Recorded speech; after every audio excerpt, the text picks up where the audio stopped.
Hello, YouTube. It's me, John Avenger, once again, and welcome back to movies with actors and actresses that I like or love month.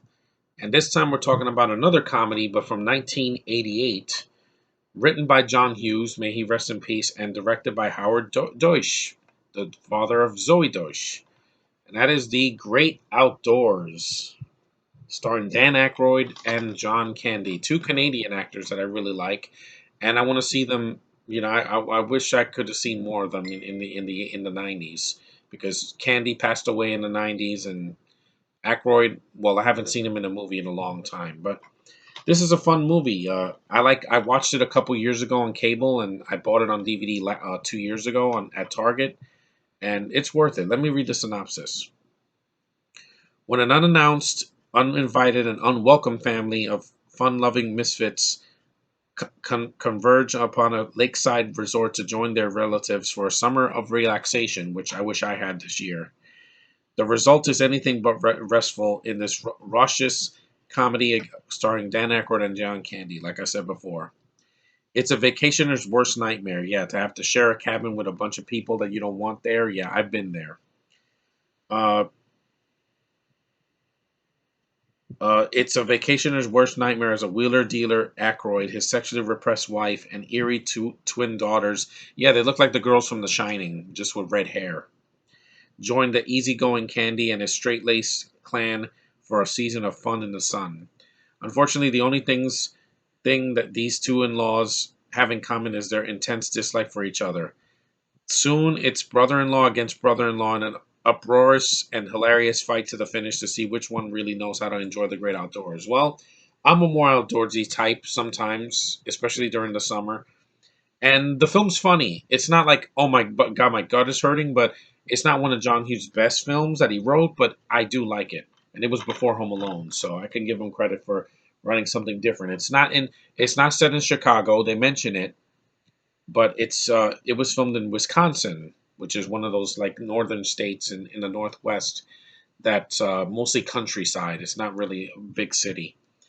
There's a lot I like in the film. Like I said, the two leads are very funny, great chemistry. It's unmatched.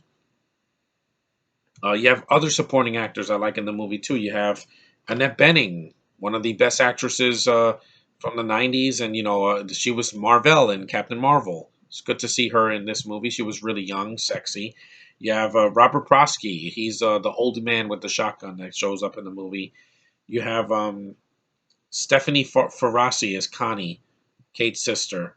You also have Chris Young as Buck, Connie's son, and then you have Ian Giotti as Ben Ripley, and then you have the two twin girls, Hillary and Rebecca Gordon as Cara and Mara Craig, so they're really twins. And then you have this cutie, Cammy, played by Lucy Deakins. Yeah, she's the girl that Buck ends up falling in love with. Then you have Louis Arquette as Herm. Then there's also animals in the movie. You have a scene where they're trying to chase away a bat that's in the cabin. There's a scene where there's raccoons trudging through the garbage, and there's also a giant bear that goes after them in the film. There's a scene where he's throwing candy bars at the bear, and it jumps on the hood of the car. Yeah, and yeah, the bear gets shot in the ass at the end of the movie, which is hilarious. Still the best scene. Um, in the movie. The film was mostly shot in Bass Lake, California, even though it takes place in Wisconsin, and it was a small resort near Yosemite National Park.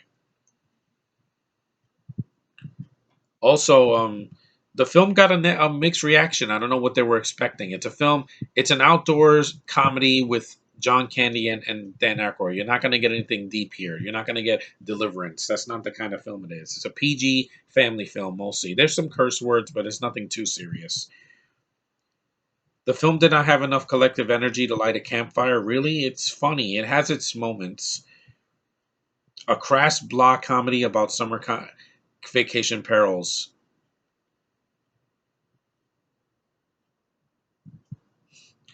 Really? It's not that bad, guys. A reboot. Let me see.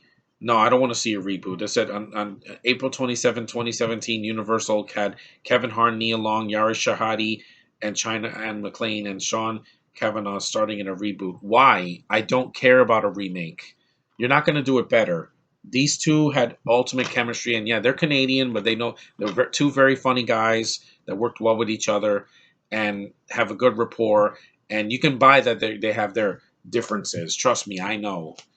I live in a house with four people and a dog, so I know exactly what having tension is all about. And also, the movie, there's some scenes that I remember in this movie, unlike some of the comedies from the last decade.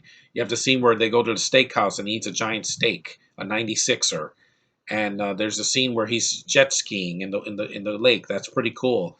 You have the scene, like I said before earlier, when he talks about the bear that attacked him and he shot its hair off.